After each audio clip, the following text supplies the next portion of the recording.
Hey folks, Jim Thomas here, Fitness Management and Consulting, and welcome to our channel today. I appreciate y'all being here. And if you're new to the channel, if you're finding us for that very first time, welcome as well. It's great to have you. And before we get into our topic here today, a quick reminder, my focus, my mission here in the channel is I want to be able to provide as much information as I can to as many people as I can, across all regions. And the best way I can do that is when you choose to subscribe to the channel, when you choose to like the videos, when you choose to offer your comments, and we love to hear from you, and when you choose to share the information with friends, associates, and colleagues. So if you've not yet done so, now would be a great time to hit that subscribe button. We appreciate it. And then to learn more about me, learn more about my company and how we can help take your business that next level, and additional ways you can choose to support the channel, check out those links below. And so with that said, our topic for you today is how to motivate and inspire your gym sales team. How to motivate and inspire your gym sales team. And one of the job descriptions that I give every boss out there, okay, if you're the owner, if you're a director, you're a manager, you're a general manager, whatever you might be, our job is to give 100% of our efforts to make somebody as good as they can be. Give 100% of our efforts to make somebody as good as they can be. And the moment you can't do that, that might be time to let them go, or maybe we look for something else. But we want to make sure we give 100% of our efforts to help folks become as good as they can be. And so I've got some things I want you to think about in terms of how to motivate and inspire your gym sales staff. And some of this you might think, well, shouldn't everybody do that? And the answer is probably yes. Okay. So number one, set goals. Now I put that on the list because it's important, because I talk to so many people that have none. The company doesn't really have a goal. We're talking sales staff, right? They don't really have a number they're looking at. The individuals don't have a number. Have a number. What is the goal? Okay? Because one of the things we want to make sure we do, we know our goal as a club, we know our goal as an individual, and then what is our projection? Based on where we're at in the month, what is our projection? How does that compare to the goal? Because one of the things we want to learn to do is we want to learn to manage based on that objective. Okay, and we want to have that expectation of hitting that goal. Okay, and then we train and we teach people how to do it. But if you don't have goals, get them right now. What's the goal? How many new leads does each salesperson need to collect every day?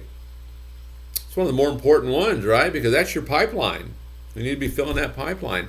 How many goals or how many leads do we need to be picking up every day? How many outbound calls are required every day? How many contacts are required? How many appointments are required? How many tours do you need to give every day? What's the number? Okay, have goals. Be tracking these things. You want to know these because you want to manage based on these objectives. Number two, focus on purpose. Focus on purpose. Okay, and we can go a lot of different directions with this. Let's kind of start with the customer. What's our purpose here with the customer? We want to solve problems for our customer. That's what we want to do. We're not trying to sell memberships. We're not trying to lease space. We're not trying to sell a membership card.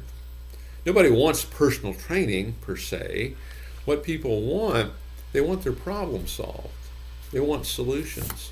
What we want to be able to do is value needs to exceed price, because when value exceeds price, people are going to buy. Okay? But also look at purpose on the other side of this too, with our staff. Okay, do the same thing with them. In other words, they're working here. Okay, great. Why? Why is this important to them? Why is this important to them? Really understand that and help them keep that at the forefront, because when that's at the forefront, that can really help you navigate, some hiccups that might happen in the course of the day. Number three, we're talking about how to motivate and inspire sales staff. Build trust. Build trust. First of all, okay, it's my suggestion that we treat our staff like we do our best customers. Who's your best members? Let's treat our staff the way we treat our best customers. Okay, that's number one. But let's build trust. What does that mean? Well, openly communicate. Be transparent. Train them and teach them. Be a resource center to help them get better. create a safe environment. They should be able to come to you with anything. Hey, I'm struggling with this. I thought I could have done a better job in that last person I talked to, and I felt difficult right here. I have a hard time doing this. It's a safe environment. They're not going to get kind of chewed out every time they bring something to you. Okay, be a resource center for your team. Build that trust. Number 4, get other people involved. I like to involve everything and everybody. Okay, I'm trying to motivate staff. Introduce them to other members, particularly if they're new staff. Introduce them to other members. Have them shadow other employees inside the gym. Okay, but introduce them to this circle of people that can help build confidence and build trust. Because one of the things we're talking about, motivating and inspiring, but kind of go the other direction. If we're not motivated or inspired, maybe we're struggling a little bit. And one of the things that you can kind of count on sometimes when we're struggling is our confidence is down and our self-esteem is down. We want to get other people involved, maybe with the idea we want to bring up our confidence. We want to bring up our self-esteem, how we feel about ourselves. So get other folks involved. Number 5, create a culture of recognition. Create a culture of recognition. Recognize performance.